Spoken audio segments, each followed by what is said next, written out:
साथियों, chemistry bye Brahmadev sir academy में आपका स्वागत है।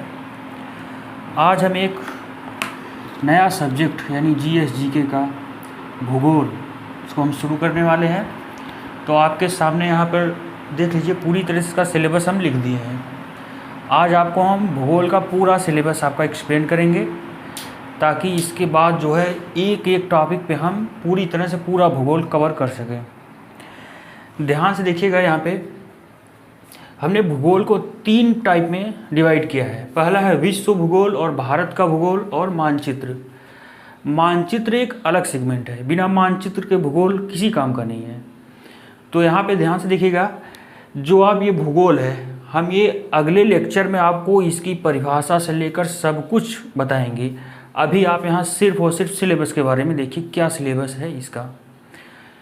जैसे ये जो भूगोल है, भूगोल कहते किसे हैं, सबसे बड़ा ये टॉपिक है। तो ये ध्यान दीजिएगा, ये जो भूगोल है यानी आज से ईसा पूर्व बहुत समय पहले, यानी ईसा पूर्व से पहले जो भूगोल है, उस भूगोल का अध्ययन सिर्फ और सिर्फ पृथ्वी के अध्ययन के लिए ही किया जाता है। यानी सिर्फ और सिर्फ पृथ्वी के अध्ययन के लिए किया जाता था। लेकिन अब यानी इस आधुनिक युग में अब भूगोल का मतलब ये है कि पृथ्वी के साथ साथ हम अन्य अंतरिक्ष का भी अध्ययन करते हैं। यानी अंतरिक्ष में उपस्थित सभी आकाशीय पिंड, चाहे तारे हो, चाहे आकाश गंगाएं हो या यूनिवर्स हो, जितने भी पिंड हैं, हम सबका अध्ययन करते हैं पृथ्वी के साथ साथ। तो ध्यान दीजिए कि इसी के लिए हमने यहाँ पे डिवाइड किया विश्व भूगोल में। विश्व भूगोल के अंतर्गत आपका अंतरिक्ष से रिलेटेड और पृथ्वी से रिलेटेड रहेगा, जबकि भारत के भूगोल में सिर्फ और सिर्फ भारत से संबंधित ही आपको पढ़ाया जाएगा। ध्यान से देखिए, यहाँ पे जो है ये जो विश्व भूगोल है, पहला टॉपिक है आपका विश्व भूगोल। विश्व भूगोल का जो सिलेबस है, यानी पहला जो उसका टॉपिक है वो है भौतिक भूगोल। इस भौतिक भूगोल में सिर्फ और सिर्फ पृथ्वी के जो वाह्य संरचना है, यानी पृथ्वी की जितनी भी संरचनाएं हैं, पृथ्वी पर स्थित जितनी भी चीज़ें हैं, उसमें चाहे वो पर्वत हो, पहाड़ हो, नदियाँ हो या जो भी संरचना है, वो सब इसके अंदर जो है इसका अध्ययन किया जाएगा। इसके बाद मानव भूगोल में, मानव भूगोल जो है वो पूरे विश्व में जितने भी मानव से रिलेटेड, चाहे वो रहन सहन हो उनका, यानी जो भी जितने भी जनजातियां बसी हैं, जिस भी क्षेत्र में है, जिस भी देश में है, उनका अध्ययन किया जाता है। इसके अंतर्गत विश्व की जनसंख्या से संबंधित जितने भी टॉपिक हैं, सबका अध्ययन इस मानव भूगोल में किया जाता है। फिर ये आर्थिक भूगोल है, यानी विश्व का आर्थिक भूगोल, यानी ये अर्थव्यवस्था से रिलेटेड है, यानी इकोनॉमिक्स। इकोनॉमिक्स में आने वाले जितने भी टॉपिक हैं सब इसके अंतर्गत आएंगे, जैसे यातायात या फिर इसके जो भी उद्योग हैं, किसी भी देश में कौन सा उद्योग है, किस तरह का उद्योग है, इसका एक्सप्लेन, किसी क्षेत्र में किस तरह की फसल उगती है, वहाँ कितना इसका जो है समृद्धि है। तो इस सब का अध्ययन आर्थिक भूगोल में किया जाएगा। और इन्हीं सब चीज़ों का जो भी आपने यहाँ पे पढ़ा है, उन सब का जो है मानचित्र के द्वारा आपको पूरी तरह से एक्सप्लेन किया जाएगा। ये एक अलग टॉपिक है। इसको जो भी चीज़ें यहाँ पढ़ाया जाएगा, ये लिखित और बाद में आपको मानचित्र की मदद से पूरी तरह से एक्सप्लेन कर दिया जाएगा, ताकि कोई डाउट आप लोगों को ना रहे। अब ध्यान से देखिएगा, हम आपको भारत का भूगोल अगले टॉपिक में जब पढ़ाएंगे, जब भारत का भूगोल शुरू करें तो उसका सिलेबस हम आपको बताएंगे। अभी आपको हम विश्व का भूगोल से ही शुरू करेंगे, तो विश्व के भूगोल का सिलेबस हमने पूरा कंप्लीट यहाँ पे लिख दिया है। यानी ये फिजिकल ज्योग्राफी है, यानी भौतिक भूगोल, मानव भूगोल, आर्थिक भूगोल और मानचित्र के बारे में हमने यहाँ पे बस समझा दिया। अब यहाँ पे विश्व के भूगोल में जो भौतिक भूगोल है, उसके अंतर्गत हम किस किस जो है चैप्टर को अध्ययन करेंगे, यानी कौन कौन सा सब्जेक्ट है इसके अंतर्गत जो भौतिक भूगोल के अंतर्गत अध्ययन किया जाएगा। इसमें पहला टॉपिक इसका है ब्रह्मांड, यानी कि यूनिवर्स। यूनिवर्स किसे कहते हैं, यानी पृथ्वी से बाहर, यानी अंतरिक्ष में उपस्थित जितने भी पिंड है या जो भी कुछ है, उन सब चीज़ों का अध्ययन ब्रह्मांड के अंतर्गत किया जाएगा आपका। और भू आकृतिक विज्ञान, ये पृथ्वी के आंतरिक संरचना का अध्ययन किया जाता है भू आकृतिक विज्ञान में। यानी पृथ्वी के आंतरिक संरचना, पृथ्वी के अंदर क्या है, किस चीज़ में है, किस रूप में है, इसका सब चीज़ों का अध्ययन जो है भू आकृतिक विज्ञान में किया जाएगा।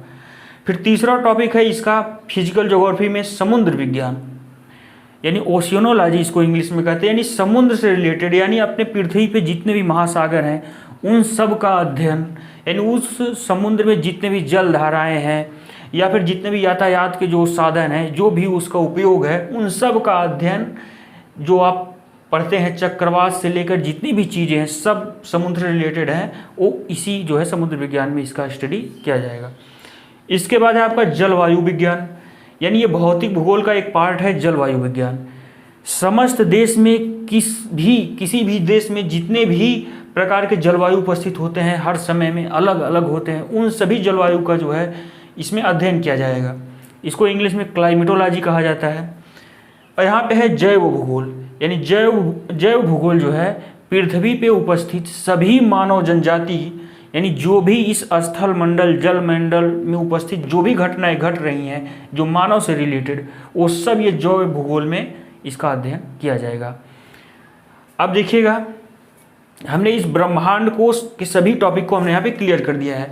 यानी हम जो शुरू करेंगे भूगोल, जो पहला लेक्चर मेरा होगा वो यहीं से शुरू होगा।